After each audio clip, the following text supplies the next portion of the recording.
దేవుని రాజ్యం గురించి, ఆ పరలోకం గురించి అవన్నీ కూడా యేసు ప్రభు వారు చెప్పుచూ ఒక ప్రాముఖ్యమైన విషయాన్ని యేసు ప్రభు వారు తన 12 మంది శిష్యులకి చెప్తూ ఉన్నాడు.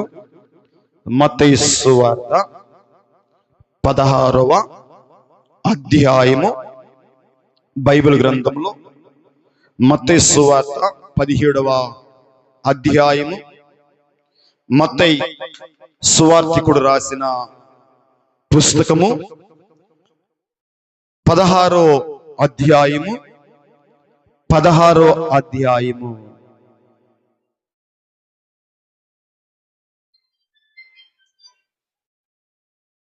18వ వాక్యాన్ని చదువుదాం. చదివే వాళ్ళు బైబిల్ తీసి చదువుతూ సహాయం చేస్తున్న వాళ్ళు గట్టిగా చదవండి, అందరికి వినపడేట్టు చదవండి. అలా చదవలేనప్పుడు మౌత్ ఉంది, మౌత్ తీసుకోండి. మళ్ళా చెప్తున్నాను, మత్తయి సువార్త 16వ అధ్యాయము 18వ వాక్యము. ఈ బండ మీద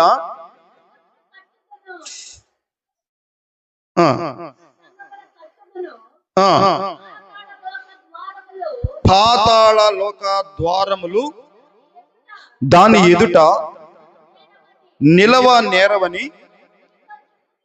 నేను నీతో చెప్పుచు ఉన్నాను. దీనికి స్తోత్ర. దేవుడు ఈ దినకాలము ఈ సకల పరిశుద్ధుల పునర్దిన ఆరాధనలో, ఈ పరిశుద్ధ గ్రంథంలో, ఈ మత్తయి సువార్త 16-18 వాక్యంలో చదవబడిన వాక్యాన్ని పరిశుద్ధాత్మ దేవుడే మనందరితో కూడా మాట్లాడలాగును. దీని స్తోత్రించలేదా? బిగ్గరగా చెప్పాలి. దేని స్తోత్రం, స్తోత్రం, స్తోత్రం, స్తోత్రం, స్తోత్రం, స్తోత్రం. హల్లెలూయా. ఈ మత్తయి సువార్తికుడు మన ప్రభువైన యేసుక్రీస్తు వారు ఆయన ఈ భూమి మీద జీవిస్తున్నప్పుడు ఆయన చెప్పిన మాటని పరిశుద్ధాత్మ దేవుడు రాయించాడు. ఏమి రాయించాడంటే, ఈ బండ మీద నా సంఘమును కట్టుదును అన్నాడండి. చెప్పాలి, అందరూ కూడా తలపైకి ఎత్తండి. ఈ బండ మీద నా సంఘాన్ని కడతాను అన్నాడు. ఇక్కడ యేసుక్రీస్తు వారు ఆయన ఈ లోకాన్ని ప్రేమించి ఈ లోకంలో 33.5 సంవత్సరాలు జీవించాడు. కానీ 3.5 సంవత్సరం మాత్రమే ఆ పరలోకం గురించి ఆయన మాట్లాడుతున్నాడు. ఆ పరలోక సంఘటనలో, ఆ పరలోక విషయాలన్నీ కూడా ఆయన యుద్ధకు వచ్చిన ప్రజలందరికీ కూడా చెప్తున్నాడు. ఆయన యుద్ధకు వచ్చిన వారందరూ చెప్తున్నాడు. లేక ఎందరెందరో వ్యాధిగ్రస్తులు, ఎందరో దురాత్మ చేత పీడింపబడుచు ఎన్నెన్నో సమస్యలతో వచ్చిన ప్రతి వారిని బాగు చేస్తూ ఆ రీతిగా ఆయన పరిచర్య జరిపిస్తున్న యేసు ప్రభు వారు తన 12 మంది శిష్యులతో ఏమన్నాడంటే, మీకు అర్థం కావాలని చెప్తున్నా. తన 12 మంది శిష్యులతో ఏమన్నాడంటే, 3.5 సంవత్సరంలో సువార్త ప్రకటించిన యేసు ప్రభు సువార్త చెప్తూ ఎన్నో అద్భుతాలను, ఎన్నో మహత్కార్యాలను, ఎన్నో సూచక్రియలను, ఎన్నో గొప్ప గొప్ప కార్యాలు చేసిన యేసు ప్రభు వారు ఏమన్నాడంటే, ఇదిగో ఈ బండ మీద నా సంఘాన్ని కడతాను అన్నాడు. 12 మంది శిష్యులతో చెప్పాడు, ఈ బండ మీద నా సంఘాన్ని కడతానన్నాడు. యేసు ప్రభు ఈ భూమి మీదకి రాకమునుపు సొలొమోను అనబడిన ఓ గొప్ప యెరూషలేములో ఒక గొప్ప జ్ఞానం కలిగిన రాజు గారు, చాలా గొప్ప జ్ఞానం కలిగిన రాజు. భూలోకంలో ఆయనతో ఎవరు కూడా మాట్లాడలేరు. అంత గొప్ప జ్ఞానాన్ని దేవుడు ఆయనకి ఇచ్చాడు. ఇచ్చి ఇశ్రాయేలు ప్రజలకు రాజుగా ఆయన్ని అభిషేకించాడు. అభిషేకించి ఆ పట్టాభిషేకం చేశాడు. చేసిన ఆయన దేవునికి ఒక మందిరం తన తండ్రి కడతానన్నాడు. అయితే తన తండ్రి ద్వారా దేవుడు ఆ కార్యక్రమం జరిపించుకోక నీ కుమారుడు ద్వారా ఈ మందిరాన్ని కడతానని దేవుడు చెప్పాడు. సొలొమోను కట్టిన మందిరం చాలా సమయం పట్టింది. చాలా ఇలువైన చాలా ఇలువైన ఆ మందిరానికి ఇలువైన బంగారం గాని, ఎండి గాని, ఎలగల రాళ్ళు గాని, లేక గొప్ప సంపద, చాలా ఇలువైన సంపద. ఆయన చాలా మంది పనివారిని పెట్టి మందిరాన్ని కట్టించాడు. దాని జోలికి ఇప్పుడు వెళ్ళను. ఈ యేసు ప్రభు వారు ఈ బండ మీద నా సంఘాన్ని కడతన్నాడు. సొలొమోను కట్టే మందిరం ఎలా ఉంది అనే దాని మీద చిన్న వాక్యం అన్నమాట. అయితే ఇక్కడ ఈ బండ మీద నా సంఘాన్ని కడతానన్నాడు. సంఘం అంటే ఎలా కడతాడు యేసు ప్రభు వారు? ఏ కొలతలు కావాలి ఆయనకి? ఎలాంటి పనులు కావాలి? ఏ రకంగా ఆయన సంఘాన్ని కడతానంటాడు? ఏ రకంగా కడతాడు? ఎవరెవరు కావాలి? ఇలా చూస్తూ ఉంటే వీటి మీద హల్లెలూయా యేసుక్రీస్తు వారు చెప్తున్నాడు, ఈ బండ మీద నా సంఘాన్ని కడతానన్నాడండి. ఈ సంఘాన్ని ఎలా కడతాడు? ఒక మందిరాన్ని సంఘము లేక ఒక మందిరాన్ని ఆయన మాట్లాడుతున్న విధానాన్ని ఎలా కడతానన్నాడు, లేక కట్టిన ఈ మందిరాన్ని కట్టే విధానం, ఈ సంఘాన్ని కట్టే విధానం ఎలా కడతాడు? అంత తల్లపైకి ఎత్తండి. మీరు ఎందుకు ఏమి ఇబ్బంది లేదు మీకు. మిమ్మల్ని గురించి నేను వాక్యం చెబుతున్నా, మీ గురించి నేనేం మాట్లాడట్లా. హల్లెలూయా దేనికి స్తోత్రం. కట్టే విధానము ఎలా ఉంటది? యేసు ప్రభువు వారు ఈ సంఘాన్ని కట్టే విధానం ఎలా ఉంటది? ఏ రకం కడతాడు? సంఘాన్ని కట్టే విధానం లేక ఆ సంఘాన్ని దేవుడు ఎలా ఆశీర్వదిస్తాడు? కట్టే సంఘాన్ని యేసు ప్రభువు వారు కట్టే సంఘము ఎలా ఆశీర్వదిస్తాడు? ఆ యేసు ప్రభువు వారు కట్టే సంఘానికి ఏమేమి మెటీరియల్ కావాలి?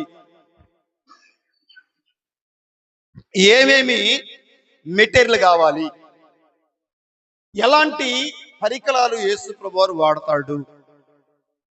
వాడి ఆ సంఘానికి కావలసిన విషయాలు, ఆ మందిరానికి కావలసిన విషయాలు, ఆ కట్టే విధానం ఏ రకంగా కడతాడు అనే దాని మీద సంఘం ఆస్వాదించబడాలి.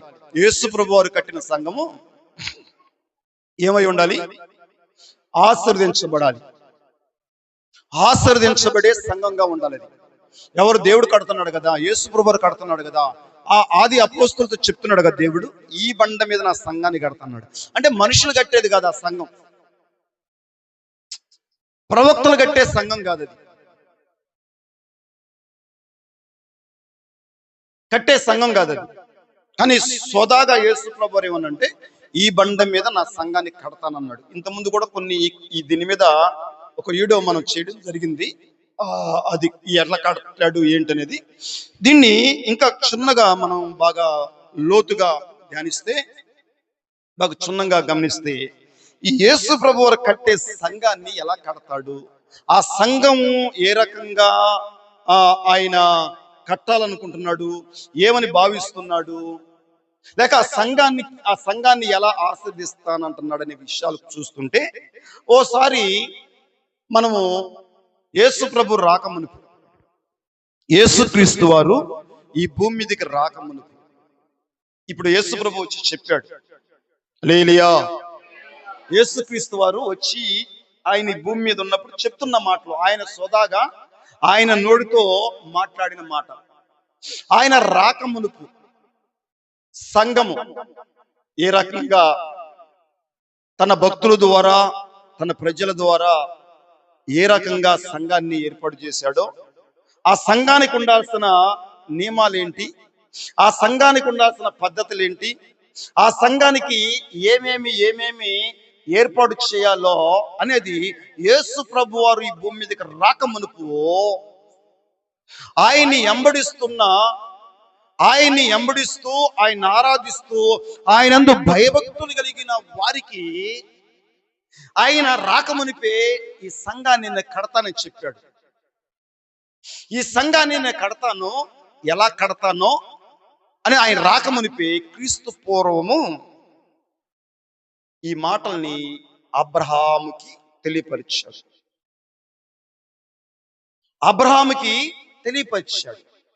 యేసుక్రీస్తు వారు వచ్చి ఈ బండ మీద నా సంఘాన్ని కడతానన్నాడు.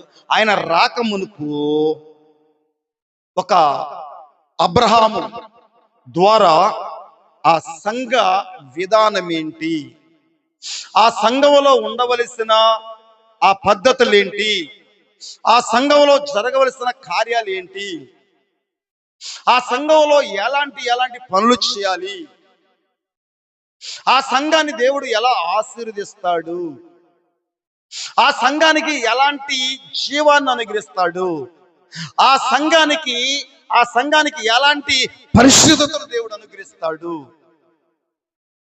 ఆయన కడతానన్న ఆ సంఘములో అందరు ఉంటారా, అందరు ఆస్వాదించబడతారా, అందరూ ఆయనకు లోబడే వాళ్ళేనా, అందరూ ఆయనకు భయపడే వాళ్ళేనా, అందరూ యేసు ప్రభుని ఆరాధించే వాళ్ళే, అందరూ సంఘానికి వెళ్ళే వాళ్ళే, అందరూ మందిరానికి వెళ్ళే వాళ్ళే, అందరూ ఎన్నో రకాలైన ఆ భక్తి చేసేవాళ్లే, ఎవరికి నచ్చిన భక్తి, ఎవరికి ఇష్టం వచ్చిన భక్తి వారు చేస్తూ ఉన్నారు.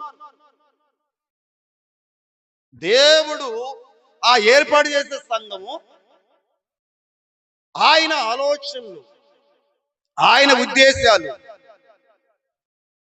ఆ సంఘంలో ఏముండాలి, ఎలా ఉండాలి, దాన్ని ఎలా కడతాడు, ఆ సంఘానికి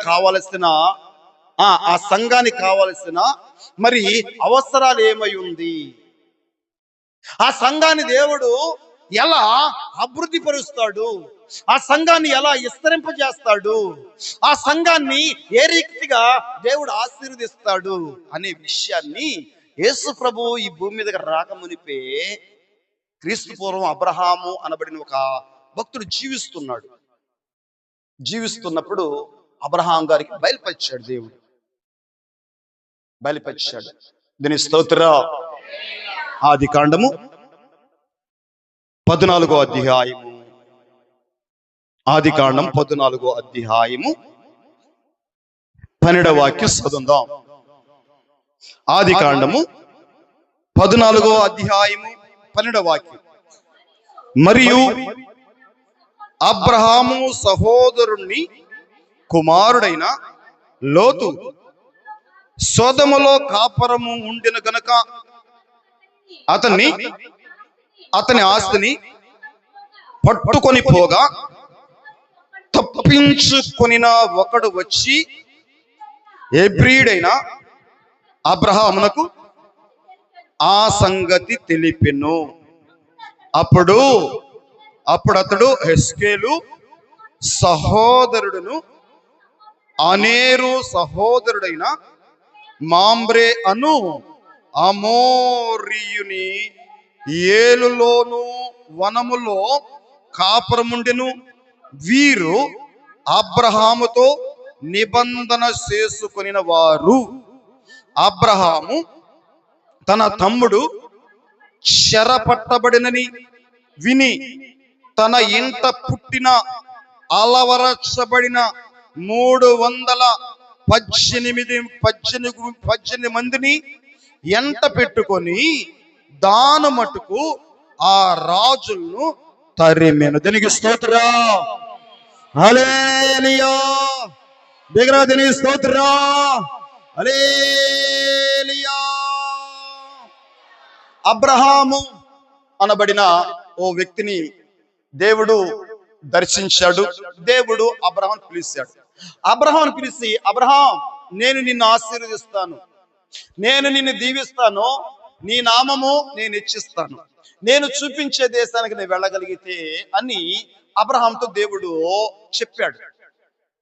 చెప్పినప్పుడు అబ్రహాము దేవుని మాటకు విధేయతను చూపించి దేవుడు ఆశీర్వాదం కోసము తన సొంత తల్లిదండ్రుల్ని, తన రక్త సంబంధికుల్ని, తన తోబుడ్డుని, తన పుట్టిన ఊరిని కూడా విడిచి ఏ దేశాన్నైతే నీకు ఇస్తానని దేవుడు చెప్పాడో ఆ దేశానికి అబ్రహాము ప్రయాణం చేస్తూ ఉన్నాడంటండి. ప్రయాణం చేస్తూ ఉన్నాడు. అయితే ఈ అబ్రహాముతో పాటు తన సహోదరుడు కుమారుడు లోతు అంట. ఈ లోతు తండ్రి లేడేమో, ఈ అబ్రహాముకి లోతు తండ్రి సహోదరుడేమో, అతడు లేడేమో. లోతు అబ్రహాముకి బంధువో మరొకటి ఏదన్నా కానీ. ఇప్పుడు ఈ అబ్రహాము దేవుడు చెప్పిన ప్రాంతానికి వెళుతుంటే అబ్రహాముతో పాటు లోతు కూడా అబ్రహాము ఎంట ఈ లోతు కూడా ప్రయాణం చేస్తున్నాడంటండి. లోతు కూడా ప్రయాణం చేస్తుంటే వాళ్ళు ఏమీ లేని వారిగా ఉన్నారు. దేవుడు వాళ్ళకి చాలా ఆస్తినిచ్చాడు. దీనికి స్తోత్రం. హల్లెలూయా. దేవుడు భూమి అంత పట్టణంతా ఆస్తి సంపద ఇచ్చాంట. గొర్రెలు, మేకలు, పనివారు చాలా ఇచ్చాంట. అంటే అబ్రహాముకి లోతు యొక్క పనివారులకి ఒక కలహం కలిగిందంటండి. ఒక చిన్న కీసులాట, వాళ్ళ గొడవ. ఆ స్థలం వాళ్ళకి చాలక మీ గొర్రెలు ఎక్కడ కట్టాలి, ఇవన్నీ ఎక్కడ కట్టాలి అని వాళ్ళకి ఆ కలహం గొడవ కలగని అబ్రహాం వచ్చి, లేదు నా సహోదరుడా, ఎందుకంటే మనం దేవుని సన్నిధిలో మనం ఉంటున్నాం, మనం ఒకళ్ళకి ఆదర్శప్రాయంగా ఉండాలి. కానీ ఆ జీవం కలిగిన దేవుణ్ణి మనము ఆరాధిస్తున్నాం. కానీ ఇప్పుడు ఏదో ఈ లోక సంబంధంగా ఈ ఆస్తుల కోసం కొట్టుకుంటే రేపొద్దున మన దేవుడి దగ్గరికి ఎవరు రారు. మీరే సరిలేరు.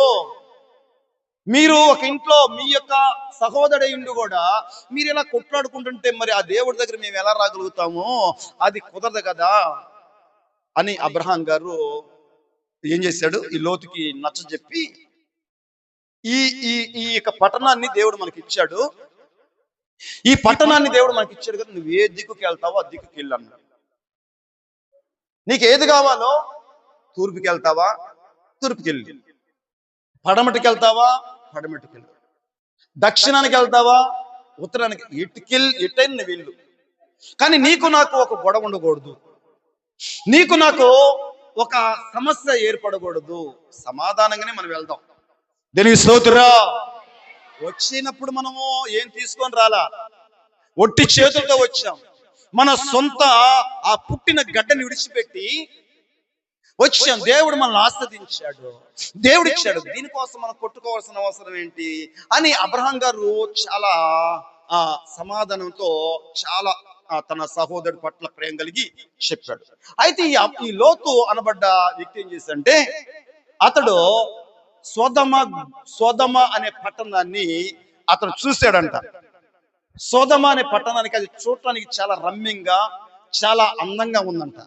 అయితే ఈ లోతు ఏం కోరుకున్నాడంటే, ఆ సోదమ అనే పట్టణము కోరుకొని ఆ ప్రాంతానికి వెళ్ళాడంట. ఆ ప్రాంతానికి వెళ్తే ఇప్పుడు ఈ సోదమ అనే ఆ పట్టణంలో నివసిస్తున్న ప్రజల మీదకి నలుగురు రాజులు దండెత్తి ఆ పట్టణం మీదకి, ఆ ప్రజల మీదకి వచ్చి వాళ్ళతో యుద్ధం చేసి వాళ్ళందరినీ హతమార్చి, అక్కడున్న సంపద, అక్కడున్న ధాన్యము, అక్కడున్న బంగారం అవన్నీ కూడా వారు దోసుకొని వారి దేశంలో ఉన్న ప్రజలకి తీసుకెళ్లి ఇచ్చే దినాలంట ఆ రోజుల్లో. లేలియా. ఆ రోజుల్లో యుద్ధాలు జరుగుతూ ఉండేవి. శత్రుత్వాన్ని బట్టి, లేక నీ రాజ్యంలో నీ రాజు ఎంత బలంగా ఉన్నాడో, నా రాజ్యంలో నా రాజు ఎంత బలంగా ఉన్నాడో, ఎంత బలం ఉందో, ఎంత యుద్ధ సామాగ్రి ఉందో, ఎంత గొప్ప సైన్యం ఉందో, ఇవన్నీ కూడా చూసుకుంటూ ఆ రోజుల్లో రాజులు యుద్ధాలు అనేది చూస్తూ ఉంటున్న ఆ విధానం అనమాట. అయితే ఇంకొక విషయం చూస్తుంటే, అక్కడ రాజులు ఏం చేస్తున్నారు, తన ప్రజలకి క్షేమంగా ఉండటానికి వేరే దేశాలకి యుద్ధాలు చేసి వాళ్ళందరినీ కూడా హతమార్చి వాళ్ళ దగ్గర ఉన్న ఎండి, బంగారం, ఆస్తి, సంపద, ధాన్యం అంతా దోసుకొని వారి ప్రజలకి ఇస్తూ వాళ్ళ దేశాన్ని కాపాడుకుంటా ఉండే పరిస్థితి. ఈ సొదొమ గొమొర్రా పట్టణముల్లో లోతు జీవిస్తుంటే, ఈ సొదొమ గొమొర్రా పట్టణం మీదకి నలుగురు రాజులు దండెత్తి వచ్చి అక్కడ ప్రజలందరినీ కూడా ఏం చేశారంట, అందరినీ కూడా చాలా ఇబ్బందులు పెట్టి రకరకాల యుద్ధం చేసి అందరిని చెరపట్టుకొని తీసుకొని వెళ్తున్నారంట రాజులు. ఆ సొదొమ గొమొర్రా పట్టణంలో ఉన్న ప్రజలందరినీ కూడా చెరపట్టుకొని తీసుకుని వెళ్తుంటే ఒక వ్యక్తి, ఆ ప్రాంతంలో ఉన్న వ్యక్తి ఆ విషయం తెలుసుకొని, ఆ వార్తను తెలుసుకొని ఏం చేశాడంటే అబ్రహాము దగ్గరకు వచ్చి, నీ సహోదరుడు కుమారుడిని లోతుని సొదొమ గొమొర్రా రాజు ఇదిగో చెరపట్టుకొని వెళ్తున్నాడని చెప్పగానే అబ్రహాం ఏం చేశాడంట, ఇది ఇక ఈ విషయం అంతా వచ్చింది కదా. ఇప్పుడు అబ్రహాం ఏం చేశాడు, అక్కడ చదవకుండా ఈ విషయాలన్నీ కూడా మీకు అర్థం కావడం చెప్తున్నా. అక్కడ జరిగిన సంఘటన సందర్భం ఏంటిదో ఇప్పుడు అబ్రహాం ఏం చేశాడు తెలవగానే, అబ్రహాము ఇంట పుట్టిన అబ్రహాము ఇంట 318 మంది పనోళ్ళు ఉండారంట. ఒంటరిగా వచ్చాడు అబ్రహాము ఎలా వచ్చాడంటే ఒట్టి చేతులతో వచ్చాడు. ఈ రోజు దేవుడికి విధేయుడయ్యాడు గనక దేవుడు అబ్రహాముని ఎంతగానో ఆశీర్వదించాడు. దీని స్తోత్రం, హల్లెలూయా. భూమి పుట్టనంత ఆస్తి ఇచ్చాడు దేవుడు. అంత మాత్రమే కాకుండా అబ్రహాం గారికి సెక్యూరిటీ గార్డులు ఎంతమంది ఉంటారు? బహుశా అబ్రహాముకున్నంత సెక్యూరిటీ గార్డు ఈ భూమండలంలో ఎవరికి లేరు. 318 మంది అబ్రహాముకి సెక్యూరిటీ గార్డు అంట. చెప్పాలి దీని స్తోత్రం. అబ్రహాము ఇంట ఎంతమంది ఉండారు అంటే 318 మంది ఉండారంట. ఇది ఓకే, 318 మంది ఉండారంటండి. ఎంత పుట్టారంట. ఎక్కడ పుట్టారు వాళ్ళు? అబ్రహాము ఎక్కడో వారిని దత్తుకు తీసుకొచ్చుకోవాలా, లేక కొనలా, లేక వాళ్ళ దాసులుగా పనివారిగా అబ్రహాము చేయలా. అబ్రహాము ఇంట పుట్టిన వాళ్ళు అంట. దీనికి స్తోత్రం, హల్లెలూయా. చూడండి, అక్కడ ఎక్కడికి వెళ్ళొద్దు, అక్కడే ఉందాం మనం. మీరెవ్వరు బైబిల్ కూడా తీయాల్సిన అవసరం లా. నా వైపు చూస్తా ఉండండి, నేను చూడమన్నప్పుడు చూస్తా ఉండండి, నేను చూడమన్నప్పుడు చూడండి, నేను కోట్ చేయమన్నప్పుడు కోట్ చేయండి, అంతే. మీరు బాగా తెలుసుకోవాలనుకుంటే, మీరు తెలుసుకోకూడదు అనుకుంటే ఏదో వచ్చి కూర్చున్నా, ఏదో ఈరోజు ఆయన శరీరం, ఆయన రక్తం తీసుకోవడానికి వచ్చానంటే నేను ఇస్తాం. ఇవన్నీ నాకు ఎందుకయ్యా అనుకుంటే, ఇవి లేకుండా నువ్వేం తీసుకున్నా కూడా ఉపయోగం ఉండదు నీకు. ఆదివారం వస్తామా మనం? చెప్పాలి, ఆదివారం వస్తాం మనము. ప్రతి ఆదివారం సకల పరిశుద్ధుల పునరుద్ధరణ ఆరాధనలో మనం ఉండగలుగుతామా? ఉండం. ఈ రోజు ఏంటి తెలుసా? బల్ల ఆరాధన. మాకు ఏ ఆరాధన అంట? ప్రతి ఆదివారం జరిగే ఆరాధన ఏంటిది? ప్రతి ఆదివారం జరిగే ఆరాధన 100 మంది అయితే అసలు ఇది కూడా మది తెచ్చుకోరు అనుకోండి. దేవుని స్తోత్రం. ఇదన్నా మీరు మది తెచ్చుకొని వచ్చారు. దేవుని స్తోత్రం, హల్లెలూయా. ఇప్పుడు చూడండి, అబ్రహాము ఇంట, చెప్పాలి ఏంటంట, అబ్రహాము తన ఇంట పుట్టిన అన్నాడండి. ఇంట పుట్టిన వారు 318 మంది ఉంటారంట. అలవర్చబడ్డారంట. అబ్రహాం ఏం చేశాడు? ఈ 318 మందిని చదవండి, మళ్ళా చదవండి. ఈ 318 మందిని చదవండి. ఆ పుట్టిన అలవరచబడిన 318 ఎంట పెట్టుకొని దాని మట్టుకు ఆ రాజును తరిమిను. దీనికి స్తోత్రం. ఆ రాజును తరిమి, రాజుల్ని నలుగురు రాజుల యొక్క సైన్యం ఎంత ఉంటది? ఎంత మంది ప్రజలు ఉంటారు? ఎన్ని వేల మంది సైన్యం ఉంటదండి. ఎన్ని రథాలు, రౌదులు, ఆ కవచాలు, అవన్నీ కూడా, ఆ ఆయుధాలన్నీ కూడా నలుగురు రాజులు కలుసుకొని, ఇదిగో సొదమ గుమర పట్టణాన్ని నిర్మూలన చేద్దాం, అక్కడ ప్రజలందరినీ కూడా హతమార్చి మన దేశాన్ని కాపాడుకుందాం, మన ప్రజలు కాపాడుకుందాం. ఈ నలుగురు రాజులు ఏకమయ్యి మాట్లాడుకొని ఒక పట్టణం మీదకి వస్తే, ఆ పట్టణంలో ప్రజలు, స్త్రీలు, పురుషులు అందరినీ కూడా, వారికి ఉన్న ఆస్తులు కూడా చెరపట్టుకొని వెళ్ళిపోతా ఉండగా, అబ్రహాం ఏం చేశాడంటే తన ఇంట పుట్టిన 318 మంది అనంట, 318 మందిని అబ్రహాము ఏం చేశాడంట, ఎంట పెట్టుకొని, చెప్పాలి ఏమన్నాడు, ఎంట పెట్టుకొని అన్నాడండి. అక్కడ అదేనా రాసింది? మీకు అర్థమవుతుందా? అర్థం కావట్లేదు. ఎంట పెట్టుకొని అన్నాడు. ఇక్కడ 3 విషయాలు ఉన్నాయండి. ఒకటి ఇంట పుట్టటము, రెండోది అలవరచడము, మూడోది ఎంట పెట్టుకొని అన్నాడు. హల్లెలూయా. ఈ 3 విషయాలు అబ్రహాము దగ్గర అగపడుతున్నాయి. అబ్రహాం దగ్గర ఈ 3 విషయాలు అగపడుతున్నాయి. ఒకటి తన ఇంట పుట్టిన వారు, రెండోది అలవరచబడిన వారు, మూడవది ఎంట పెట్టుకొని ఆ నలుగురు రాజులతో యుద్ధం చేయడానికి వెళ్ళాడంట. దీని స్తోత్రం. హల్లెలూయా. గట్టిగా సభలో ప్రజల హల్లెలూయా. వేగరగా సంతోషంగా గట్టిగా సభలో ప్రజల హల్లెలూయా. ఆ నలుగురు రాజులతో అబ్రహాము 318 మందిని ఎంట పెట్టుకుని వెళ్ళారంట. దీనికి స్తోత్రం. పుట్టడం అంటే అక్కడ అబ్రహాముకి చెప్పాలి, అబ్రహాం ఇంట, ఇల్లు అనగా అబ్రహాంకి ఒక ఇల్లు ఉంది, అబ్రహాంకి ఒక నివాసం ఉంది, ఒక గుడారం ఉంది అబ్రహాంకి.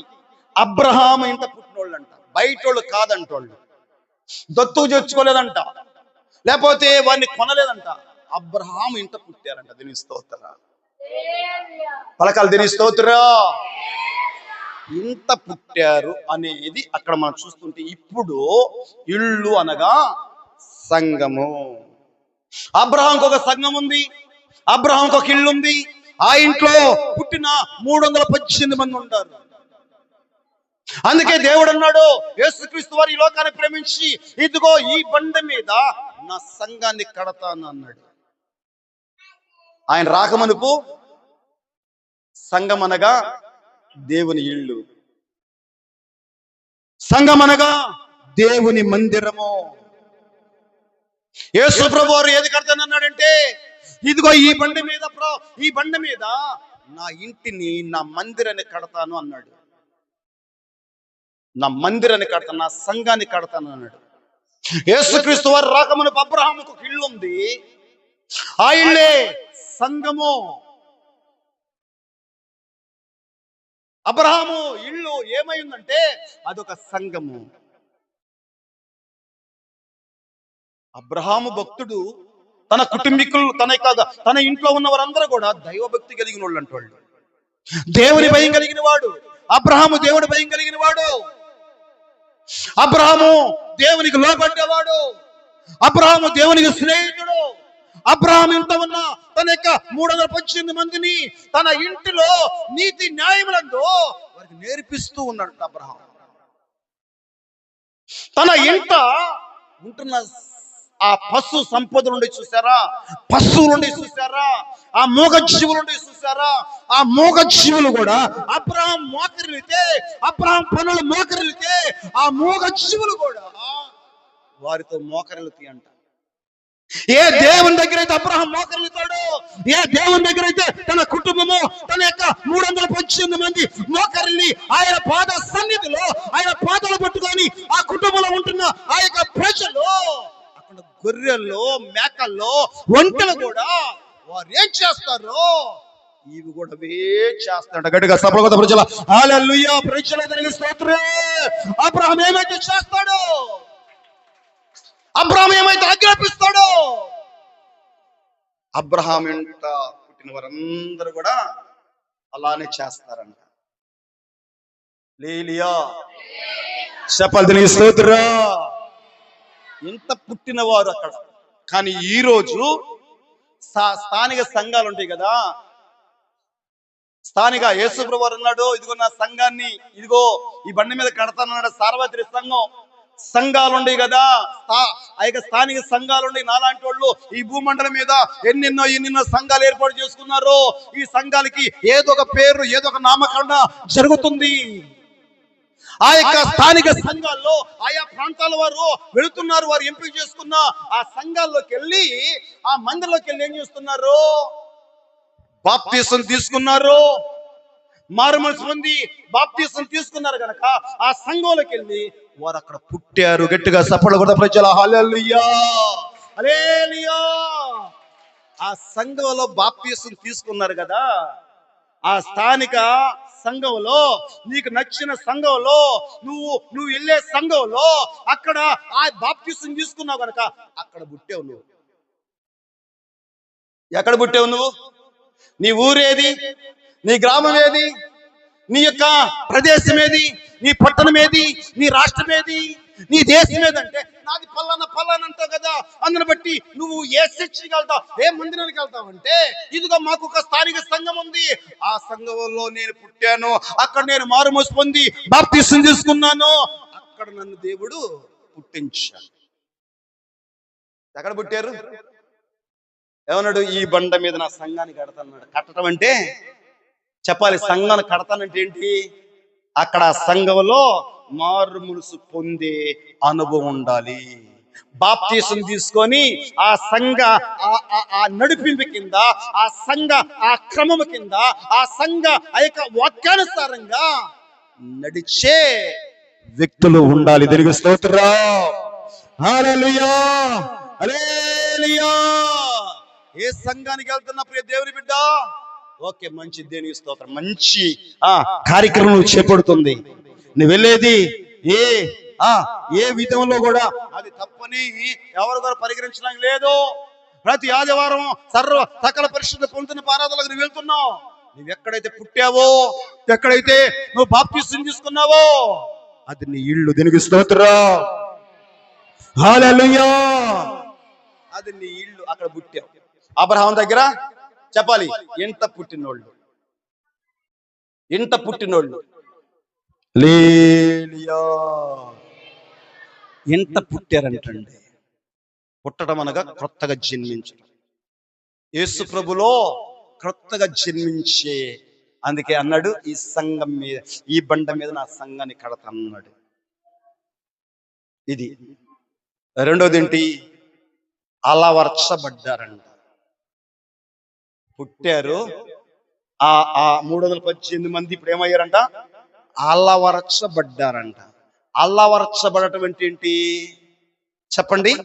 ఆ అబ్రహాం ఇంట్లో పుట్టినోళ్ళు ఆ మారు మనసు పొంది అక్కడ కొత్తగా జన్మించారో పరాయి వాళ్ళు కనుక వారు ఇప్పుడు ఏమయ్యారంటే, వారికి ఏం చేస్తున్నాడంటే అబ్రహాము, వారికి అల్లవరచబడుతున్నారంట. అల్లవరచబడటం ఏంటి? ప్రార్థనలో గడుపుతూ ఉంటారంట. ప్రార్థన పరులుగా, ప్రార్థనాత్మతో స్తోత్రాత్మతో స్తుతులాత్మతో ఎల్లప్పుడూ కూడా ప్రార్థనలో నడిపిస్తున్నాడంట అబ్రహాం. ఆ ఇంట పుట్టిన వారికి అబ్రహాము ఏం చేస్తున్నారు? అల్లవరచబడుతున్నారంట. అంటే ప్రార్థనలో దేవుని ఎదుట ఒకరు దేవుని స్తుతిస్తున్నారంట. ఈ బండ మీద నా సంఘాన్ని కడతానన్నాడు కదా యేసు ప్రభు వారు. అందరు కట్టేది కాదు అది, అందరు ఇల్లేది కాదు అది కదా.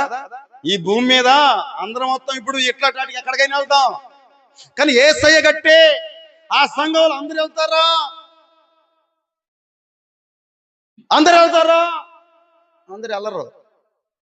అందరు ఆస్వాదించబడతారా? అందరు ఆస్వాదించబడరు. అలవరచబడటం. నీ జీవితంలో ఏముండాలి చెప్పాలి? నీ జీవితంలో ప్రార్థన అనే ఆయుధాన్ని కలిగి జీవించే సంఘం కావాలి. అబ్రహాం ఏమి నేర్పిస్తున్నాడు చెప్పాలి?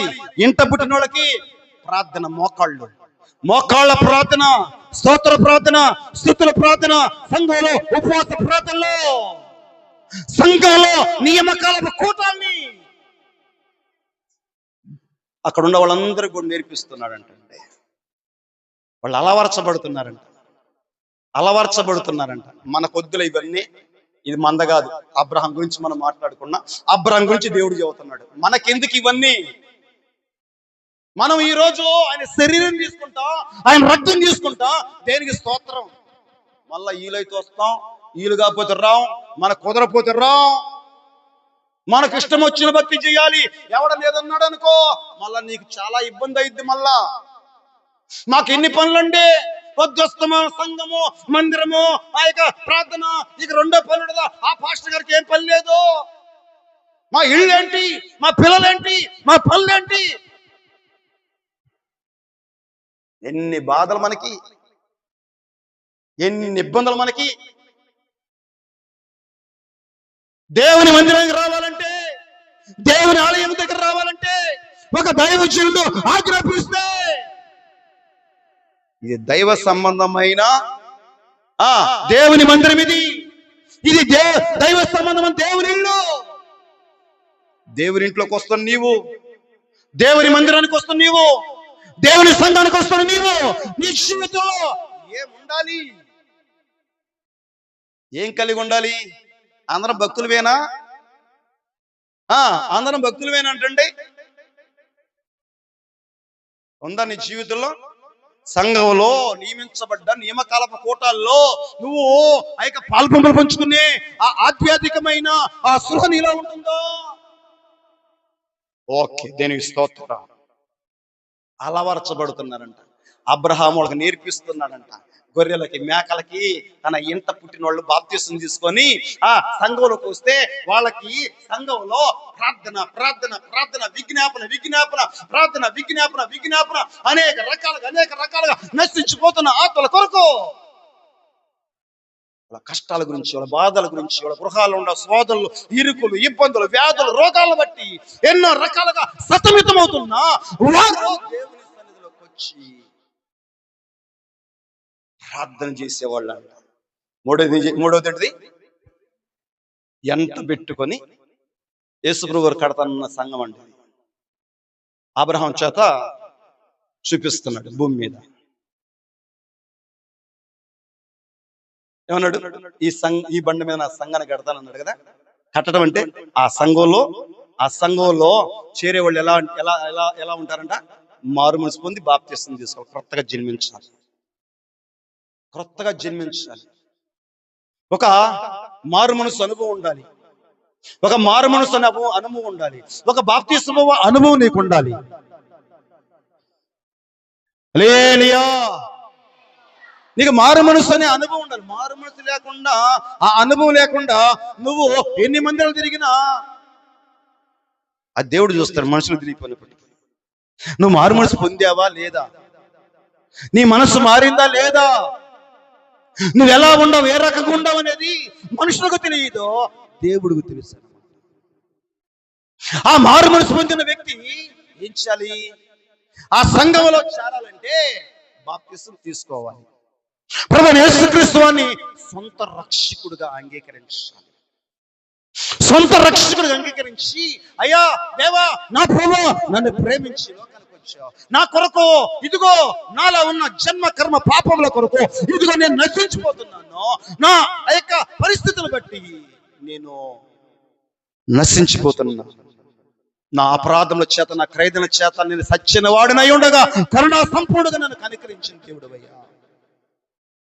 ఈరోజు నీ మందిరంలో పిసుకులకు నివాసం చిక్కినట్లుగా, నీ బలిపీఠం దగ్గర ఇదిగో నివాసం చిక్కినట్లుగా నాకు ధన్యత చిక్కింది ప్రభువా. కోర కుమారులు అన్నారు, పిచ్చుకులకు నివాసం చిక్కినట్లుగా నీ మందిరంలో, నీ బలిపీఠం దగ్గర నాకు నివాసం అనుగ్రహించబడిందయ్యా. చక్కగా దేవుడు ఒక నివాసాన్ని దేవుడు మనకు అనుగ్రహిస్తుంటే, ఈ నివాసం లేక వ్యర్థంగా బ్రతికే వాళ్ళు ఎందరో ఉంటుంటే, మనకి ఈ నివాసాన్ని దేవుడు ఏర్పాటు చేసిన ఆ నివాసంలోకి రాక ఎందరెందరో దేవునికి వ్యతిరేకంగా జీవిస్తూ, వ్యర్థంగా బ్రతుకుతూ, వారి ఇష్టానుసారంగా, వారి శరీరేచ్ఛల ప్రకారంగా, వారి ఉద్దేశాల ప్రకారంగా, దేవుడు సేవకులు దేవుని మాట అంటే భయం లేకుండా బ్రతికి ప్రజలంట. బ్రతికే ప్రజలంట. దీనికి స్తోత్రం. హల్లెలూయా, హల్లెలూయా. ఒకటి ఇంట పుట్టారు, రెండోది పుట్టిన వారు అలవర్చబడుతున్నారు. మారుమనసు పొంది బాప్తిసం తీసుకున్న వాళ్ళకి ఆ సంఘంలో ఏముంటుందంటే అపోస్తుల బోధ యందును, సహవాసమందును, రొట్టె ఇరుచుటందును, ప్రార్థన యందును వారు ఎడతెగక ఉండిరి. గట్టిగా సభలో ప్రజలు హల్లెలూయా, హల్లెలూయా, గట్టిగా ప్రజలు హల్లెలూయా, స్తోత్రం, హల్లెలూయా. వారు అపోస్తుల బోధ యందును, సహవాసమందును, రొట్టె ఇరుచుటందును, ప్రార్థన యందును ఎడతెగక ఉండారంట. అబ్రహాం ఇంట ఉన్న వాళ్ళు, అలవర్చబడుతున్న వాళ్ళ ప్రార్థన యందు ఎడతెగక ఉంటున్నారంట. యేసు ప్రభు వారు కట్టుతారన్న సంఘము, యేసు ప్రభు వారు నిర్మిస్తారన్న సంఘంలో ఆది అపోస్తులిక పరిచర్య ఎలా ఉంది అంటే అపోస్తుల బోధ, సావాసము, రొట్టె విరుచుట, ప్రార్థనలో వాళ్ళు ఎలా ఉన్నారంట? ఎడతెగక ఉన్నారు. ఇది అక్కడ వాక్యం వేలే. మనకు అంత అంత అంత సాహసాలు చేసే అడ్డ వాళ్ళమైతే దేవుని స్తోత్రం. హల్లెలూయా చెప్పాలి, దీనికి స్తోత్రం. హల్లెలూయా, హల్లెలూయా.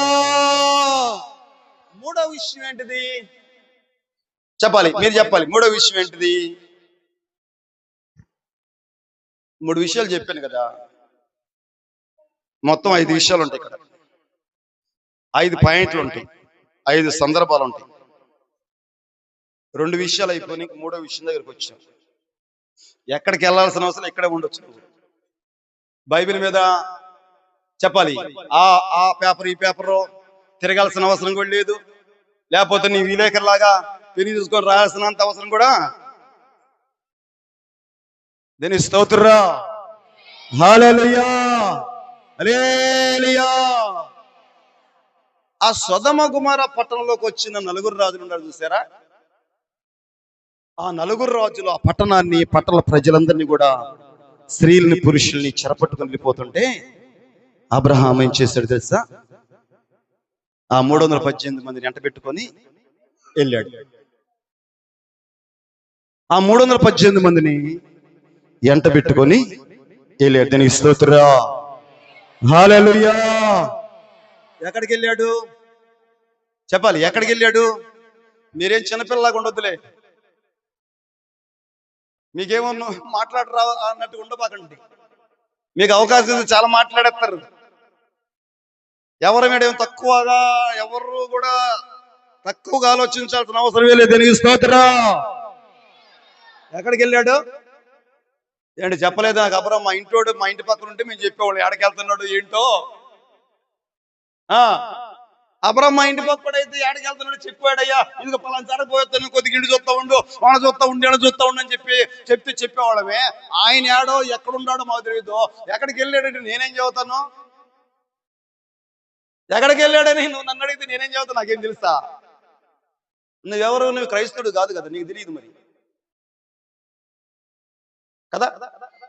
నువ్వు క్రైస్తవుడు కాదు, నీకు తెలియదు. హల్లెలూయా. ఎంట పెట్టుకొని యుద్ధం చేయడానికి వెళ్ళాడంట. ఆ 4 రాజులతో యుద్ధం చేయడానికి వెళ్ళాడు. చదవండి ఆ మాటని. హల్లెలూయా. అబ్రహాము 14వ వాక్యం. అబ్రహాము తన తమ్ముడు చెరపట్టబడినని, హల్లెలూయా, చెరపట్టబడినని, చెరపట్టబడ్డాడు, చెరపట్టబడ్డాడు, చెరలోకి వెళ్ళాడు. ఆ నాటికాల రాజులు చెరపట్టుకున్నారు, చెరపట్టబడ్డాడు. అది విన్న అబ్రహాము ఏం చేశాడంట? అలవరచబడిన 319 ఎంట పెట్టుకొని దాని మట్టుగా రాజులు తరిమెను. దీనికి స్తోత్రం. గట్టిగా సభలో ప్రజల హల్లెలూయా, హల్లెలూయా. 4 రాజుల్ని, ప్రపంచాన్ని గడగడలాడిస్తున్నా ఆనాటి కాలంలో ఉన్న రాజులు అంటే, ఆనాటి కాలంలో అబ్రహాం దినాల్లో చాలా మంది రాజులు ఉంటారు. ఎందరెందరో రాజులు వారందరూ కూడా ఆ యొక్క పట్టణాల ప్రదేశాలు ప్రాంతాలన్నీ కూడా ప్రపంచాన్ని గడగడ గడగడ గడలాడిస్తూ వారు ఒక ప్రాంతానికి ఒక ప్రదేశానికి వస్తే అక్కడ ప్రజలందరూ గడగడ ఒరిగిపోతున్న ప్రజలు అంటుంది. అలాంటి వాళ్ళని అబ్రహాము తరుముకున్నాడంటండి. నలుగురు రాజుల యొక్క సైన్యము, నలుగురు రాజుల యొక్క రథాలు, రౌతులు, ఎన్ని వేల మంది ఉండరో తెలియదు కానీ అబ్రహాం అయితే తన ఎంట పుట్టిన 318 మందిని ఎంట పెట్టుకొని యుద్ధం చేశాడు, తరిమాడంట. దీనికి స్తోత్రం, హల్లెలూయా, హల్లెలూయా. తరిమాడు, యుద్ధం చేసేసాడంట. అబ్రహాం ఏం చేశాడు? రాజులతో యుద్ధం చేశాడంట, శత్రువుతో యుద్ధం చేశాడంట, పగవారితో యుద్ధం చేశాడంటండి. తన తమ్ముడిని కాపాడుకోవాలని, తన సహోదరుని కాపాడుకోవాలని, తన యొక్క ఆ పుట్టలో ఉన్న ప్రజలందరూ కూడా కాపాడుకోవాలని అబ్రహాము తన ఎంట పుట్టిన 318 మందిని ఎంట పెట్టుకొని గొప్ప ధైర్యాన్ని కలిగి గొప్ప సాహసాన్ని చేశాడంట అబ్రహాం. లేలియా లేలియా. గొప్ప ధైర్యవంతుడుగాను గొప్ప సాహసాన్ని కనపరిచి నలుగురు రాజులతో ఈ 318 మందిని ఎంట పెట్టుకుని వెళ్ళిపోయాడంట. తీసుకొని వెళ్ళిపోయాడంట యుద్ధం చేయడానికి. ఈ సారవాతి ఈ బండ మీద నా సంఘం కడతాను అన్నాడు కదా యేసు ప్రభు వారు. ఈ సంఘానికి ఏముండాలి? కొత్తగా జన్మించిన వాళ్ళు, ప్రార్థన. ఇక్కడ అబ్రహాంలోకి పడుతుంది. మూడోది ఎంట పెట్టుకుని వెళ్ళారు, యుద్ధం చేయడానికి వెళ్ళాడు. ఇప్పుడు ఈ సంఘంలో యేసు ప్రభు వారు కడతానన్న సంఘంలో ఏముండాలి? కొత్తగా జన్మించే అనుభవం, ప్రార్థన చేసే అనుభవం, సువార్త ప్రకటించే అనుభవం ఉండాలి. గట్టిగా సభలో పడదాం ప్రజలా, హల్లెలూయా, హల్లెలూయా. అబ్రహాం ఎక్కడ తీసుకెళ్ళిపోయాడు? యుద్ధం చేయటానికి వెళ్ళాడు, తన సహోదరుని కాపాడుకోవటానికి.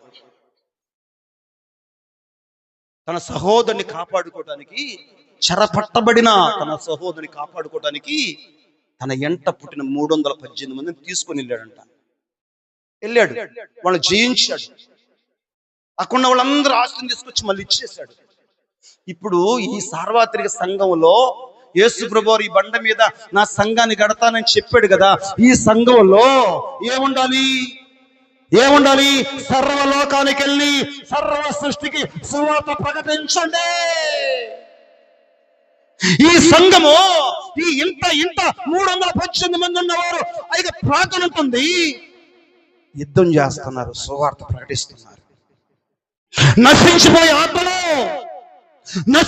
ఆత్మల కొరకు యుద్ధాలు చేస్తున్నారు. ఆ రోజులు యుద్ధాలు, శత్రుతో యుద్ధాలు, రోజులతో యుద్ధాలు, అపవాదితో యుద్ధాలు, నశించిపోయి చెరపట్టబడ్డ ఆ ప్రజలు కాపాడుకోవడానికి అబ్రహాము సాహసం చేశాడు. ఒక ధైర్యవంతుడుగా తన ఎంట పుట్టిన 318 మందిని తీసుకొని వాళ్ళ తరిం ఈ సార్వత్రిక సంఘంలో ఉన్నవాళ్ళు ఏం చేయాలి? ప్రభువా, యేసయ్యా, మంచి సంఘం ఇచ్చావు, నీకు వందనాలయ్యా. మంచి సంఘం ఇచ్చే ప్రభువా, నీకు స్తోత్రాలయ్యా. మంచి యేసు కలిగిన సంఘం ఇచ్చే ప్రభువా, నీకు వందనాలు ప్రభువా. ఇంక ఈ మందిరం ఇంకో దూరం పెట్టినా, ఇంకోసారి పెట్టినా మేము రామ్ ప్రభువా, మా వల్ల కాదు ప్రభువా. అవసరమైతే మా ఇంట్లో కూర్చుంటాం యేసయ్యా, మేము ఎక్కడికి వెళ్ళలేం ప్రభువా, మా ఇంట్లోనే మేము ఉంటామయ్యా. మా ఇంట్లో ఈ రోజల్లా కాపాడేవయ్యా. ఈ రోజు నన్ను చాలా అద్భుతంగా అయ్యా ఇదిగో ఎన్నో ఆపదలు, నాతో పనిచేసే వాళ్ళు, నాతో నా పక్క వారు అటు ఇటు ఏమైపోయారు. అయ్యా దేవా, నన్ను కాపాడే ప్రభు, అయ్యా నాకు సహాయం చేసే ప్రభు. ఎంత గొప్ప దేవుడు అయ్యా. ఈరోజు దేవుడు నా పక్షి ఉండబట్టి కదా. లేలియా. మనం అలాగా దేని స్తోత్ర ఇలా చెప్పుకుంటూ దేని ప్రైజ్ లార్డ్. ఎన్ని ఆపదలు తప్పించావయ్యా, ఎన్నో కరువులు తప్పించావయ్యా, ఎన్నో వ్యాధులు తప్పించావయ్యా, ఎన్నో రోగాలు తప్పించావయ్యా. ఇదిగో కొన ఊపిరిలో మరపు అంచులకు వెళ్ళాను ప్రభా, మళ్ళా నువ్వు జ్ఞాపకం చేసుకుని బతికించావయ్యా. నువ్వు ఎక్కడికి రాలేవు. ఈ 4 గోళ్ల మధ్య మనం బాగుంటాం. ఏమండి? ఈ 4 గోళ్ల మధ్యనే ఉంటాం మనం. ఏ కూటానికి రాలేము, ఏ సువార్త కూటికి మనము రాలేము. అబ్రహాం గారు ఎంట పెట్టుకుని వెళ్ళాడు. ఇప్పుడు మిమ్మల్ని నేను ఎంట పెట్టుకుని రావాలంటే వస్తారు మీరు? ఏమండి? ఇప్పుడు మిమ్మల్ని నేను ఈ సంఘం కదా, ఈ సంఘంలో మిమ్మల్ని ఎంట పెట్టుకొని రావాలంటే వస్తారు మీరు? ఏదైనా చెప్పాను వస్తారు మీరు? నేను ఈటైనా మా ఆయన ఒప్పుకోడండి. మీ ఆయన ఒప్పుకోడు, మంచిది. దీని స్తోత్ర. ఇప్పుడు మనం ఏమంటాం? ఈ టైంలో ఈ రాత్రి పూట మా ఆయన ఒప్పుకోడండి. ఆయన ఒప్పుకోడు అని ఆయన చెప్పినన్ని నువ్వు వింటున్నావు, ఆయన చెప్పినన్ని వింటున్నావు. టీవీ చూడొద్దు అంటాడు, చూడకుండా ఉంటావా? మీ అమ్మోడు ఫోన్ చేయొద్దు అంటాడు, చేయకుండా ఉంటావా? ఇంకోటి చేయొద్దు అంటావు, ఆయన చెప్పినన్ని వద్దంటాడు, మరి నువ్వు ఆగిపోతావా? వద్దన్నాడండి మా ఆయన. మా ఆయన ఇంకా ఇంకెందుకు మనకెందుకు దీని స్తోత్రం. ఇంకా అక్కడ పోతే చాలా ఇబ్బంది, ఇంకా వచ్చేవాళ్ళం కూడా రావు. మందిరము యేసు ప్రభు వారు అన్నాడు, ఈ బండ మీద నా సంఘాన్ని కడతానన్నాడు యేసయ్య. లేలియా, నా సంఘాన్ని కడతానండి. అబ్రహాం ద్వారా కట్టిస్తున్నాడు సంఘం, చూపిస్తున్నాడు ఆ సంఘం ఎలా ఉంటుందో, ఆ సంఘము ఉండే విధానం ఏంటో, ఆ సంఘం నడిపింపు ఏంటో, ఆ సంఘంలో ఉన్న నియమాలు ఏంటో, ఆ సంఘంలో ఉన్న దేవుని కట్టడలు ఏంటో, ఆ సంఘంలో దేవుని శాస్త్రాలు ఏంటో అబ్రహాం ద్వారా చూపిస్తున్నాడు. పట్టుకొని నిలిపోయి వచ్చారంటే యుద్ధం చేశారంట. సువార్త గుడికి మనం వస్తామా? ఇది యేసు ప్రభువు కడతానన్న సంఘం ఏంటి? ఈ బండ మీద నా సంఘాన్ని కడతానన్నాడు యేసయ్య. ఈ అనుభవాలంట. 4వ అనుభవం ఏంటి? రండి, 4వ అనుభవం. ఇక ముగింపులోకి వద్దాం. 4వ అనుభవం 18వ వాక్యం. మరియు షాలేము రాజు అయిన మెల్కీషెదెకు రొట్టెను ద్రాక్షరసము తీసుకొని వచ్చెను. అతడు సర్వోన్నతుడు, దేవునికి యాజకుడు. అప్పుడప్పుడు అబ్రహాముని ఆశీర్వదించి ఆకాశమునకును భూమికి సృష్టికర్తయు సర్వోన్నతుడైన దేవుని వలన అబ్రహాము ఆశీర్వాదకరంగా నేను దీనికి స్తోత్రం. ఇప్పుడు ఆ సంఘంలో అబ్రహాం ఎంట పుట్టినోళ్ళు, అలవరచబడ్డవాళ్ళు, సువార్త యుద్ధంలో ఉన్నవాళ్ళు 3, 4వది సర్వోన్నతుడైన దేవునికి దాసుడుగా షాలేము రాజు అయిన దీనికి స్తోత్రం. హల్లెలూయా. షాలేము రాజు అయిన దేవుని దాసుడు, దేవుని సేవకుడు అబ్రహాం దగ్గరకు వచ్చేసాడంటండి. అబ్రహాం దగ్గరికి, అబ్రహాము సంఘంలో, అబ్రహాములో ఎంట పుట్టిన వారి దగ్గరికి ఏం తీసుకొని వచ్చాడంటే రొట్టెను ద్రాక్షరసం తీసుకొని వచ్చాడు. మారుమనసు పొంది బాప్తిసం తీసుకొని అలవర్చబడుతూ సువార్త ప్రకటించబడే వాళ్ళు ఈ బండ మీద సంఘాన్ని కడుతున్నాడు కదా యేసు ప్రభువారు. ఈ సంఘాన్ని ఎలా కడుతున్నాడంటే, ఒకటి మారు మనసు, కొత్తగా జన్మించడము, ప్రార్థన, సువార్త ప్రకటించడము. ఆ సువార్త ప్రకటించే సంఘానికి సర్వోన్నతుడైన దేవుడు రొట్టెను ద్రాక్షరసం తీసుకొచ్చి అబ్రహాము ఇంటిలో ఉన్న 318 మందిని, అబ్రహాం ఇంట పుడుతున్న ఆ గొర్రెల మేకల సమస్తాన్ని దేవుడు ఆశీర్వదించాట. గట్టిగా సభలో ప్రజలు హల్లెలూయా, హల్లెలూయా. దేవుడు ఆశీర్వదించడానికి వచ్చాడు. ఇప్పుడు అబ్రహాంకి షాలేం రాజు అయిన మెల్కీషెదెకు వచ్చేసాడు. అంటే ఎందుకు వచ్చాడు? షాలేం సమాధానము, శాంతి. అబ్రహాం యుద్ధం చేశాడు. ఆ యుద్ధం చేసి శత్రులతో యుద్ధం చేశాడు. ఆ యుద్ధం చేసిన అబ్రహాముకి ఒకవేళ ఆ గుండెల్లో ఒకలాంటి అధైర్యం ఉందేమో, భయం ఉందేమో, మరొకటి ఉందేమో. ఇప్పుడు ఆ షాలేము రాజు అయినా ఆ మెల్కీషెదెకు దేవుని దాసుడు వచ్చి అబ్రహాముకి ఏమిచ్చాడంటే షాలేం సమాధానం. అబ్రహాం నీకు సమాధానం కలగనగాక, నీకు శాంతి కలగనగాక, నువ్వు ధైర్యంగా ఉండు, నువ్వు భయపడద్దు. నీకు సమాధానాన్ని ఇవ్వటానికి వచ్చి, నీకు శాంతిని ఇవ్వటానికి వచ్చి అని అబ్రహాం దగ్గరకు వచ్చి శాంతినిచ్చాంట, సమాధానం ఇచ్చాంట. సమాధానం ఇచ్చిన ఆ షాలేం రాజు ఏం చేశాడంటే రొట్టెని తీసుకొచ్చాడంట, ద్రాక్షరసం తీసుకొచ్చాడంట. యేసయ్యా, ఇదిగో నా రక్తము, నా శరీరము నా రక్తము, ఇది ఆశీర్వదించి ఈలోని మీరు తినండి, భుజించి తాగండి అని చెప్పి వాళ్ళకి ఆశీర్వదించి ఇచ్చాడు. ఆయన శరీరాన్ని, ఆయన రక్తాన్ని కృతజ్ఞతాస్తుతులు చెల్లించి ఆశీర్వదించి ఇచ్చాడంట. సంఘం ఇది. సంఘం అంటే ఈ ఒంటి అంటే యేసు ప్రభువు కట్టే సంఘము ఇలా ఉంటదంట. ఈ బండ మీద సంఘాన్ని కడతాను అబ్రహాము ద్వారా. ఇదిగో సంఘం అంటే ఎట్టుంటది? సంఘం అంటే ఇలా నేను కట్టేది, ఇలా నడిపించేది, ఇలా నేను ఏర్పాటు చేసుకున్న సంఘము, నేను నియమించుకున్న సంఘము, నేను నడిపిస్తున్న సంఘము దేవుడు చూపించాడు. తర్వాత అలాగే అబ్రహాం గారు ఏం చేశాడు? చదవండి. అబ్రహాం గారు ఏం చేసేటప్పుడు 18, మరియు షాలేము రాజు అయిన మెల్కీషెదెకు రొట్టెను ద్రాక్షరసము తీసుకుని వచ్చెను. అతడు సర్వోన్నతుడు దేవునికి యాజకుడు. సర్వోన్నతుడకు దేవునికి యాజకుడు. అప్పుడు అతడు అబ్రహామును ఆశీర్వదించాడంటండి.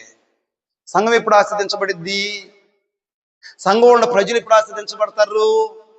ఈ దేవుడు ఏర్పాటు చేసిన ఈ కార్యక్రమాలన్నీ ఈ సంఘంలో, అదిగో నేను ఈ బండ మీద నా సంఘాన్ని కడతానని చెప్పాడు కదా, ఈ కార్యక్రమాలన్నీ చేసేటప్పుడు ఆశీర్వాదం ఉంటుందంట.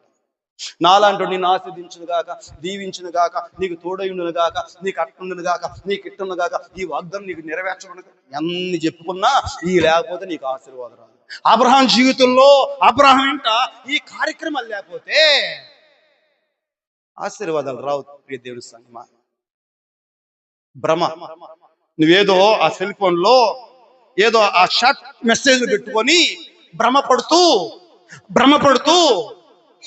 అట్లేదో వాళ్ళు చెబుతుంటారు చూడు, అయ్యేదో అనుకుంటూ అబ్బా అనుకుంటావే, అవన్నీ కొంత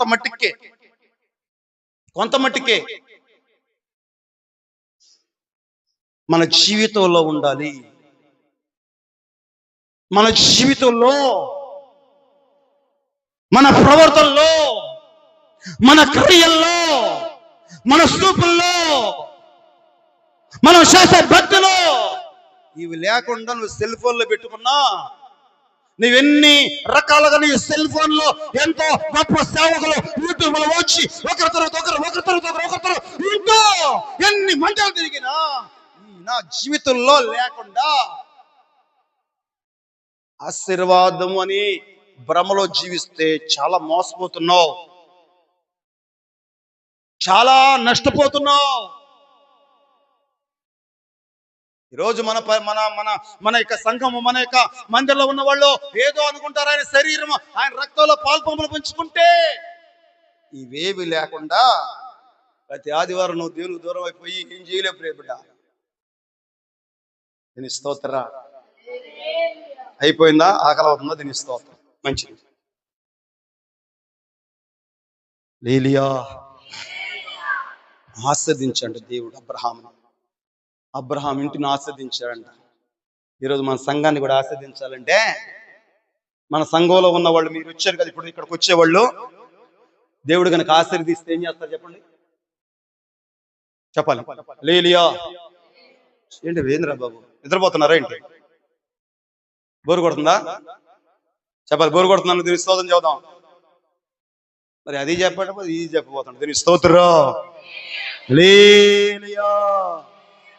కంచు దీని స్తోత్రం బిగ్గరగా. హల్లెలూయా, హల్లెలూయా. అబ్రహాం దేవుడు ఆశీర్వదించాడు. ఆశీర్వదించి ఏం జరిగిద్ది? మన సంఘాన్ని కనుక దేవుడు ఆశీర్వదిస్తే ఏం జరిగిద్ది? కళ్ళ పైకెత్తరే, చెప్పరా మీరా? దేవుడు కనుక ఆశీర్వదించాడు అనుకోండి, అబ్రహాం ఇంటిని దేవుడు ఆశీర్వదించాడంట. అబ్రహాం ఇంటిని దేవుడు ఆశీర్వదించాడంట. వచ్చాడంట, రొట్టెను ద్రాక్షారసం తీసుకొచ్చి, అబ్రహాం నేను ఆశీర్దిస్తున్నా, నీకు సమాధానం శాంతినిస్తున్నాను, నీ సంఘము ఇంకా అనేకమైన యుద్ధాలు చేయాలి, అనేకమంది శత్రువులు జయించాలి, నీ జీవితంలో వాటం ఉండకూడదు, నీ జీవితంలో అధైర్యం ఉండకూడదు, నువ్వు ఒక ధైర్యశాలిగానే ఉండాలి, నీకు నేను తోడై ఉంటున్నాను, చెరపట్టబడ్డ వాళ్ళందరినీ కూడా నువ్వు రక్షించాలి, అనేక యుద్ధాలు చేయాలి. అబ్రహాం నిన్ను ఆశీర్వదిస్తున్నా, నీ ఇంటిని నేను ఆశీర్వదిస్తున్నా, నీ పాడి పంటలు నేను ఆశీర్వదిస్తున్నా, నీ పశు సంపద నేను ఆశీర్వదిస్తున్నా, నీ కలిగిన సమస్తాన్ని ఇదిగో ఈ రొట్టె ఈ ద్రాక్షరసము తీసుకొని నేను నిన్ను ఆశీర్వదిస్తున్నా. గట్టిగా చప్పట్లు కొడదాం. ప్రైజ్ లా, హల్లెలూయా, ప్రైజ్ లా, దేవునికి స్తోత్రం. నేను నిన్ను ఆశీర్వదిస్తున్నా అబ్రహాం. ఇదిగో నీ సంఘాన్ని, ఇదిగో నీ ఇంటిని, నీకు కలిగిన భూముల్ని, నీ కలిగిన పంట, నీ కలిగిన సిరి సంపదల్ని, నీ కలిగిన పశు సంపదల్ని నేను ఆశీర్వదిస్తున్నాను అబ్రహాం అని దేవుడు వచ్చేసాడంటే, ఆశీర్వదించిన అబ్రహాం ఏం చేశాడు చెప్పండి? ఆశీర్వదించాడంట దేవుడు. ఆశీర్వదించిన అబ్రహాము ఏం చేశాడు ఒకసారి చూద్దాం. చూడండి అక్కడ చదువుదాం. అప్పుడు 20వ వాక్యం, నీ శత్రువులను నీ చేతికి అప్పగించిన సర్వోన్నతుడుకు దేవుడు. ఎవరు అప్పగించారు ఇప్పుడు? ఎవరు అప్పగించారు ఇప్పుడు? ఈ యొక్క షాలేము రాజు అయిన దేవునికి యాజకుడుగా ఉన్న ఆయన, ఇదిగో నీ శత్రువుల్ని దేవుడు నీకు అప్పగించాడు అన్నాడు. దేవుడు అప్పగించాడు. దేవుడు అప్పగించాడమ్మా నీకు. నువ్వు చేసే యుద్ధంలో, నువ్వు చేసే ఆ యుద్ధ పోరాటాల్లో, ఆ శత్రువుతో నువ్వు యుద్ధాలు చేస్తూ ఉంటున్నప్పుడు దేవుడే నీ పక్షం నిలబడి ఆ శత్రువుని నీకు అప్పగిస్తున్నాడు. నీకు అప్పగిస్తున్నాడు దేవుడు. దేవుడు నిన్ను ఆశీర్వదించాడు గనక నీ ఇంటి మీద, నీ పనుల మీద, నీ పంటల మీద, నీ భూముల మీద ఏ శత్రువు ఏది కూడా ఏలుబడి చేయకుండా దేవుడు తన స్వాధీనంలో ఉంచుకున్నాడు అబ్రహాం అని ఇలా చెప్పుకుంటూ వస్తూ ఏమన్నాడు? నీ శత్రువుల్ని నీ చేతికి అప్పగించిన సర్వోన్నతుడుకు దేవుడు స్తుతింపబడును గాక అనియు చెప్పినాడు. అప్పుడు అతడు అన్నిటిలో అతనికి 10వ వంతు చెల్లించి,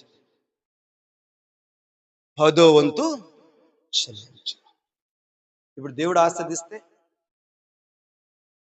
ఆశీర్దిస్తే తన జీవితంలో కొద ఉండదు కదా, తన జీవితంలో పేదరికం ఉండదు కదా, తన జీవితంలో తన కుటుంబంలో ఆ దరిద్రత ఉండదు కదా. అబ్రహామును దేవుడు ఆశీర్వదించాడు గనుక అబ్రహాం ఏం చేస్తున్నాడు? తన భూములు, తన పంట, తన కలిగిన సమస్తమును దేవుడు ఆశీర్వాదకరంగా మార్చాడు గనక, అయితే అబ్రహాం ఏం చేస్తున్నాడంటే 10వ వంతుని తీసుకొచ్చి దేవుడికి ఇస్తున్నాడు. గట్టిగా సపోర్ట్లు కొడదాం. ప్రైజ్ లా, హల్లెలూయా, హల్లెలూయా, ప్రైజ్ లా, తిరిగి స్తోత్రమే. ఇదిగో దేవుడు చెప్తున్నాడు, పేతురు ఈ బండ మీద నా సంఘాన్ని కడతానన్నాడు. ఎలా కడతాడు? అది ఆశీర్వాదకరంగా కట్టే సంఘం అన్నమాట. అది సమాధానానికి కర్త అయిన సంఘము, సత్యానికి ఒక స్తంభముగా దేవుడు నియమించే సంఘం అన్నమాట. మళ్ళాంటి సంఘాలు కాదు, మళ్ళాంటి సంఘం కాదు, ఇది కాదు, ఇవి కాదు. ఇవన్నీ ఏదో బ్రతుకు తెరువు కోసమో, ఏదో నిన్ను నువ్వు మెప్పించుకోవడానికి నీకు ఇష్టం వచ్చిన భక్తి చేస్తా ఉంటావు. కానీ నా దేవుడు చెప్తున్నాడు, పేతురో ఈ బండ మీద నా సంఘాన్ని కడతానన్నాడండి. ఆ సంఘంలో ఉండవలసిన అనుభవాలు ఏంటో తెలుసా? ఆ సంఘంలో నడిపింపేటో తెలుసా? ఆ సంఘంలో ఉన్న క్రమం ఏంటో తెలుసా? ఆ సంఘంలో ఉన్న ఆ యొక్క దేవుని శాస్త్రాలు ఏంటో తెలుసా? అబ్రహాం జరిపిస్తున్నాడు. అబ్రహాం ఇంటిలో దేవుడు ఆ రీతిగా దేవుడు శత్రుల్ని తను చేస్తున్న యుద్ధంలో దేవుడు ఎడబాయక దేవుడు అబ్రహాముని అంతగా హెచ్చించాడంట, అంతగా దీవించాడు. ఈరోజు సంఘంలో ఏముండాలి? ఈ 5 అనుభవాలు ఉండాలంట. సంఘంలో ఏముండాలి చెప్పండి? ఈ 5. నువ్వు క్రొత్తగా జన్మించాలి, నీకు ప్రార్థన జీవితం ఉండాలి, సువార్త ప్రకటించాలి, దైవ సేవకుడితోటి చెప్పు, దైవ సేవకుడితోటి యుద్ధాలు చేయడానికి రావాలి. తర్వాత ఆ యుద్ధ క్రమంలో జరుగుతుండగా ఆ సంఘంలో దేవుడు ఏం చేస్తాడు? ఆ మందిరంలో ఏం చేస్తాడు? ఆయన రొట్టెను ద్రాక్ష రసం తీసుకొని వచ్చి సంఘాన్ని దీవిస్తాడంట, సంఘాన్ని ఆస్వాదిస్తాడంట. ఎందుకు దీవిస్తున్నాడు? ఎందుకు రొట్టెను ద్రాక్షరసం తీసుకొని వస్తానంటే ఆ సంఘము ఏమై జీవం కలిగిన సంఘం అయి ఉండాలి. గట్టిగా సభలో ప్రజలు హల్లెలూయా. ఆ సంఘము ఆయన రాకల్లో ఎత్తబడే సంఘంగా ఉండాలి. ఆ సంఘము బ్రతుకునే సంఘంగా ఉండాలి, కానీ చచ్చిన సంఘంగా ఉండేటట్టు ఉండదు అన్నమాట. ఈరోజు ఆయన శరీరం అని రక్తం ఎందుకు తీసుకున్నామంటే నువ్వు నేను జీవం కలిగిన దేవుని సంఘముగా ఉండటానికి, బ్రతికి ఉన్న దేవుని సంఘంగా ఉండటానికి. చచ్చిన సంఘంగానో నేరస్థాపన చేసే సంఘంగా, లోపాలు కలిగిన సంఘంగా, బలహీనతలు కలిగిన సంఘంగా ఉండాలి దేవుడు కోరుకోవట్లేదు. శరీర సంబంధమైన సంఘంగా ఉండాలని కోరుకోవట్లేదు. ఈరోజు ఆయన శరీరం రక్తాన్ని ఎందుకు ఇస్తున్నాడు అంటే ఈ సంఘము, ఈ స్థానిక సంఘము బ్రతికొండ సంఘంగా ఉండాలి. ఆయన రాకల్లో ఎత్తబడే సంఘంగా ఉండాలి. ఆ సంఘము దేవుడు అంటున్నాడు అది ఆశీర్వదించబడే సంఘము. ఆ సంఘానికి సమాధానము, శాంతి అనుగ్రహించబడే సంఘం. ఆ సంఘం మీద శత్రువుకి జయం లేకుండా, విజయం లేకుండా ఆ సంఘానికి దేవుడే విజయాన్నిచ్చే సంఘ చేస్తాడంటండి. ఆ సంఘానికి జయాన్నిచ్చే స్థాయిని దేవుడు ఇస్తాడంట. మన సంఘానికి జయం ఉందా? అపజయం ఉందా? చెప్పండి. మన సంఘానికి ఏముంది? జయం ఉందా? అపజయం ఉందా? పలకరే. జయం ఉందా? ఓ దేని స్తోత్రం. మన సంఘానికి జయం ఉందా? హల్లెలూయా. ఇక మిమ్మల్ని నేను ఇసుకించాలి నా ఉద్దేశం కాదు. దేవుని వాక్యం చెప్పడం నా పని. ఎంతమంది తీసుకుంటారో, ఎంతమంది ఆలోచిస్తారో, ఇప్పుడు నువ్వేమై ఉండవో, నీ భక్తి ఏమైందో, నీ క్రియలు ఏముండయో, నువ్వు దేనికోసం భక్తి చేస్తున్నావో, ఎందుకోసం దేవుని దగ్గరికి వస్తున్నావో, దేవుడే నీతో మాట్లాడుతున్నాడు. దేవుడితో చెప్పుకో నీ భక్తి ఏంటో, నీ క్రియలేంటో, నీ కార్యాలేంటో. ఎవరినో మెప్పించడానికో, ఎవరినో ఒప్పించడానికో, ఏదో నీకు నచ్చిన భక్తిని కొనసాగుతూ బ్రహ్మలో బతుకుతున్నావేమో ప్రియ దేవుని బిడ్డ. అలాంటి జీవితాన్ని కొనసాగుతున్నావేమో ప్రియ దేవుని సంగమా. దేవుడు చెప్తున్నాడు మన సంఘాన్ని ఆశీర్వదించే దేవుడు, మన సంఘానికి సమాధానం ఇచ్చే దేవుడు, మన సంఘానికి శాంతినిచ్చే దేవుడు, ఈ సంఘంలో ప్రతి కుటుంబాన్ని దేవుడు ఆశీర్వదించే దేవుడు, దీవించే దేవుడు. అలా కోరుకుంటున్నాడు. అలా దేవుడు ఆయన మనకు బోధిస్తున్నాడు. ఈ రోజు ఈ సంఘము ఆశీర్వదించబడిన సంఘంగా ఉండట్లేదు. ఈ సంఘంలో పేదరికం ఉంటుంది. ఈ సంఘమంతా ఎంతో ఎంతో ఎంతో ఎన్నో రకాలుగా ఎన్నో సమస్యలతో ఈ అందాబొంద కలిగిన సంఘం ఇది. ఈ అందాబొంద కలిగిన సంఘము ఎందుకు ఆస్వాదించబట్లేదంటే మనము దేవుని వైపు తిరగట్లేదు. దేవుడు చెప్పిన మాటను మనం పాటించట్లేదు. దైవజనుడు చెప్పే మాటను మనం అస్సలు ఇష్టపడట్లేదు. అందుకే ఈరోజు ఈ సంఘం ఆస్వాదించబడలేదు, ఈ పరిచయం ఆస్వాదించబడలేదు. ఏ కూటానికి నువ్వు వచ్చే వ్యక్తి కాదు, ఏ పనులకు నువ్వు వచ్చే వ్యక్తి కాదు, సంఘ కార్యక్రమంలో ఏ పనుల్లో నువ్వు పాలు పంపులు పంచుకునే వ్యక్తి కాదు, నీల కాలపు కూటంలో ఎన్నడూ నువ్వు వచ్చే వ్యక్తి కాదు.